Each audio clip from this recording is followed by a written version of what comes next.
tout le monde, j'espère que vous allez bien, bienvenue sur ma chaîne. Aujourd'hui je vais vous partager la recette d'une pâte feuilletée très rapide, très rapide. Donc là c'est pour préparer une galette des rois, mais dans cette recette là je vais juste vous préparer la recette de la pâte feuilletée, comme ça chaque chose est à sa place, pour pas que non plus la vidéo soit trop longue. Donc là on aura besoin, comme d'habitude je vous mettrai tout en grammage, y compris les liquides, hein. Donc tout en grammage dans la barre de description. Donc là nous avons de la farine, du sel, du beurre, du vinaigre, de l'huile et de l'eau très froide. Pour vous dire, je l'ai mise au congélateur et il y a encore des petits morceaux d'eau gelée comme ça. Mais après il ne faut pas qu'il y ait de l'eau gelée, mais il faut vraiment qu'elle soit très froide. Et là idem pour le beurre. Le beurre je l'ai fait passer au congélateur. Il est, bon, pas congelé, mais il est dur. On a 250 grammes, donc là j'ai 500 grammes de farine, et là on met toujours la moitié de beurre en... c'est simple, 500 grammes de farine, 250 grammes de beurre, 1 kg de farine, 500 grammes de beurre. Après moi le beurre, je sais pas si vous pouvez le voir correctement, j'ai un beurre qui fait 82% de matière grasse. Il faut absolument avoir un très bon beurre, minimum 80% de matière grasse ou 82 ou plus.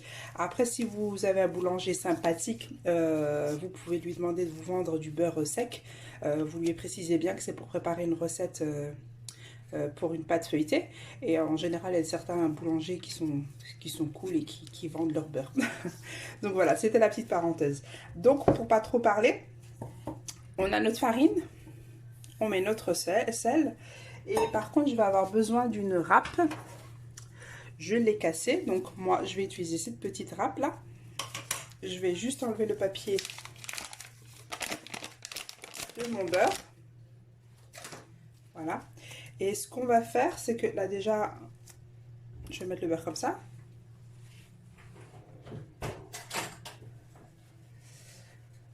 Vous mélangez le sel à votre farine, voilà. Moi donc là vous trempez votre beurre, le bout de votre beurre dans la farine, et vous râpez votre beurre tout simplement. Et entre temps vous voyez, vous râpez, vous trempez votre beurre dans la farine, vous trempez et vous râpez, vous trempez et vous râpez. Et quand vous commencez à avoir un tas de beurre comme ça, vous mélangez votre beurre pour qu'il ne fasse pas de tas. Il faut vraiment que le beurre soit, le beurre râpé soit mélangé à votre farine, sans l'écraser. Donc là pareil, hein, je vous montre juste un peu le début comme ça, et ensuite je finis et je reviendrai vers vous. Donc là vraiment vous trempez tout simplement votre beurre dans la farine et vous râpez. Si vous avez une râpe avec des dents beaucoup plus gros, ça ira beaucoup plus vite. Donc voilà, vous avez compris l'idée, hein, simplement. En même temps que vous râpez, vous mélangez comme ça la farine, pour que le beurre se mélange bien à la farine, et que le beurre ne fasse pas une boule. Donc là je vais vous laisser en attendant que je termine tout mon morceau de farine, tout mon morceau de beurre. Donc à ce stade,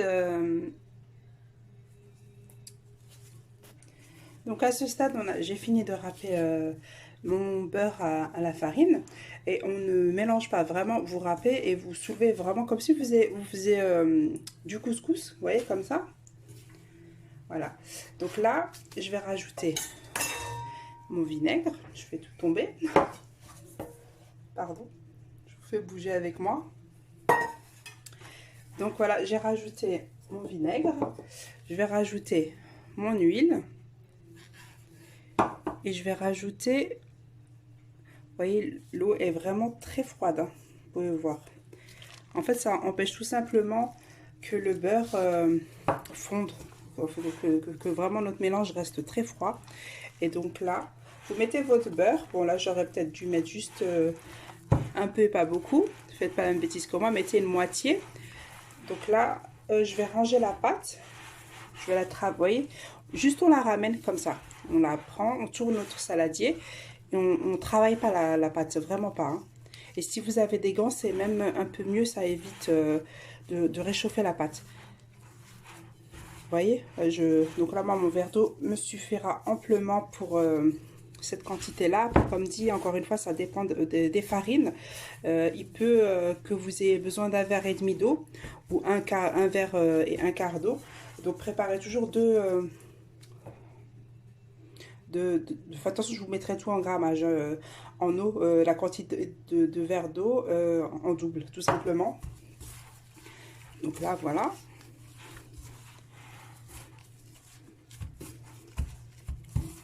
Peut-être avoir besoin d'un tout petit peu plus d'eau. Je vais voir si je peux la ranger comme ça. Bon, il n'y a pas l'air d'avoir besoin de plus. Donc là, je reste vraiment avec vous pour que vous voyez vraiment tout l'ensemble de la pâte. Donc voilà, j'ai pas besoin de rajouter d'eau.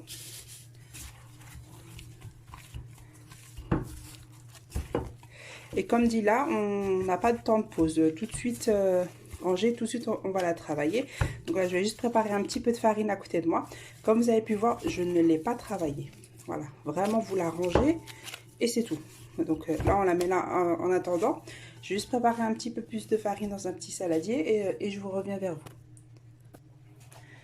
Donc voilà, je reviens vers vous. J'ai préparé un petit peu de farine, mon rouleau à pâtisserie, ma pâte que je vais poser directement sur le plan de travail.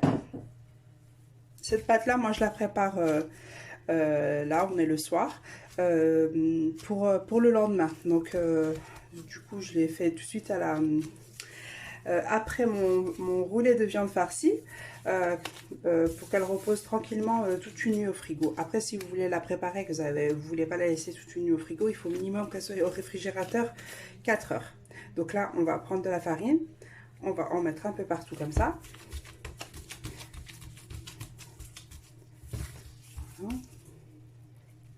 Vraiment, n'hésitez pas à mettre de la farine. Bon, après, pas trop non plus parce qu'on va la plier. On va mettre ça là. Pour vous aider, vous tapotez comme ça. Et quand vous sentez que ça colle, n'hésitez pas à rajouter un peu de farine. Hein. Voilà. Et là, le but, c'est vraiment d'étaler votre pâte le plus finement possible. Donc, pas non plus à 1 mm près, mais presque. Donc, voilà. Donc là, moi, j'ai étalé là en long et en large, vraiment pour avoir un beau rectangle. Et donc moi, je vais étaler progressivement et je vous montre au fur et à mesure. À tout de suite. Donc voilà, au fur et à mesure que j'étale ma pâte, je rajoute un peu de farine vraiment pour qu'elle ne colle pas. Donc là, j'ai plié. Et là, je fais pareil de l'autre sens. Vous voyez, ça colle. Donc vraiment, n'hésitez pas à mettre de la farine. Voilà. Et ensuite, vous formez votre rectangle.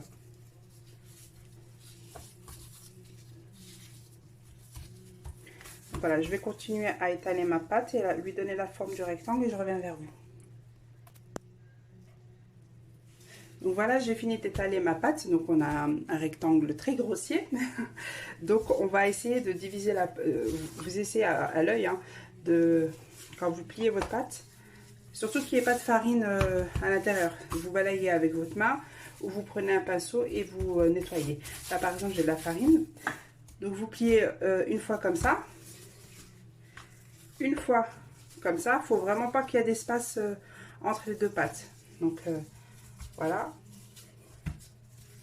Ah, pareil, bon ça s'est déchiré, c'est pas grave. Voilà.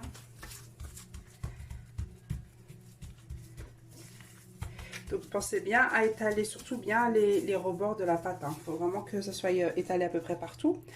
Donc comme vous pouvez le voir, là j'ai étalé. Ensuite, on étale encore une fois comme ça. Enfin, on plie. J'espère que vous voyez. Ouais. Donc voilà. Et là pareil, je vais vraiment vous enlever le surplus de farine. Et là, je vais essayer, bon je vais commencer par là, comme ça vous verrez. Là, je vais plier la pâte. Et là, on va juste la rouler sur elle-même, en essayant d'avoir les bords égales. Donc voilà, comme ça. Pareil, comme ça.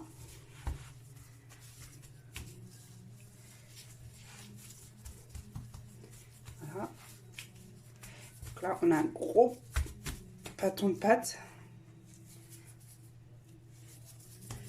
Et voilà, là, notre pâte est prête. Là, je vais juste nettoyer le plan de travail et je reviens vers vous tout de suite. Donc voilà, là, nous arrivons à la fin de notre recette de pâte feuilletée très rapide. Donc là, à ce niveau-là, vous la divisez en deux. Que je fasse ça correctement. Voilà. Et là, vous voyez à peu près, vous voyez le feuilletage. Donc là, ce que vous allez faire, c'est que vous allez filmer chacune des pâtes et les mettre au frigo. Moi, je vais les mettre toute la nuit. Et on préparera notre frangipane demain. Et on fera notre recette de la galette des rois que je vous partagerai. Donc là, pareil, vous voyez, on filme. Ouais, tout ça.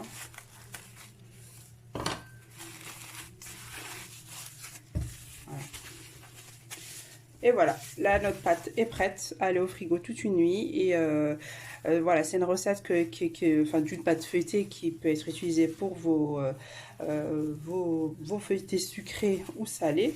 Je vous vraiment essayez-la, elle est facile, gagne temps. Bon, sauf elle reste toute la nuit au réfrigérateur. Après, quand vous savez que vous en avez besoin pour le lendemain, préparez la veille et vous êtes tranquille. Après, c'est vrai qu'on en vend des tout prêts dans les supermarchés ou chez Picard et tout ça. Mais moi, vraiment, je vous conseille de la faire maison. C'est vraiment, vous avez pu voir, c'est un jeu d'enfant. C'est pas compliqué et c'est simple et rapide. Donc voilà, bah écoutez, on arrive à la fin de notre recette. Je vous souhaite une bonne soirée ou une bonne journée. On se dit à très beau pour une prochaine recette. Et à très beau, j'ai dit. Ou à très... Je vais pas l'enlever, je vais le laisser. Bon bah à très bientôt pour une prochaine recette. N'oubliez pas de liker, de me laisser un commentaire, de vous abonner et surtout n'oubliez pas le petit pouce bleu, liker. Donc voilà, à très vite et prenez soin de vous. À bientôt. Donc recoucou, je reviens vers vous pour vous montrer en fait la recette de la pâte feuilletée, le final en cuisson, que vous ayez une petite idée de la pâte feuilletée. Donc voilà, là j'étais juste en train je viens de sortir du four, donc là je remets juste un peu de sirop. Comme vous pouvez voir, la pâte s'est très bien développée. Si la recette de la galette des rois vous intéresse, elle est sur la chaîne tout simplement. Allez jeter un coup d'œil si elle peut vous intéresser. C'est vraiment une recette qui prend pas beaucoup de temps. Et les enfants, ils en raffolent tout simplement. J'en ai déjà mis. Donc voilà, je vais vous rapprocher tout ça. Vous pouvez voir la pâte c'est encore assez chaud, assez bien développée. C'est chaud. Donc là, j'ai pas très bien collé ma pâte, d'où l'importance de bien mouiller les pâtes, mais moi ça permet de vous montrer le développement de la pâte. Donc voilà. Donc n'hésitez vraiment pas à réaliser cette recette, elle est vraiment très facile et surtout elle nous fait gagner énormément de temps quand on est très pressé et qu'on veut une pâte maison. Donc voilà, bah écoutez, sur ces belles paroles, je vais vous laisser et vous dire à la prochaine recette et à très bientôt. N'oubliez pas de liker et de vous abonner. À bientôt.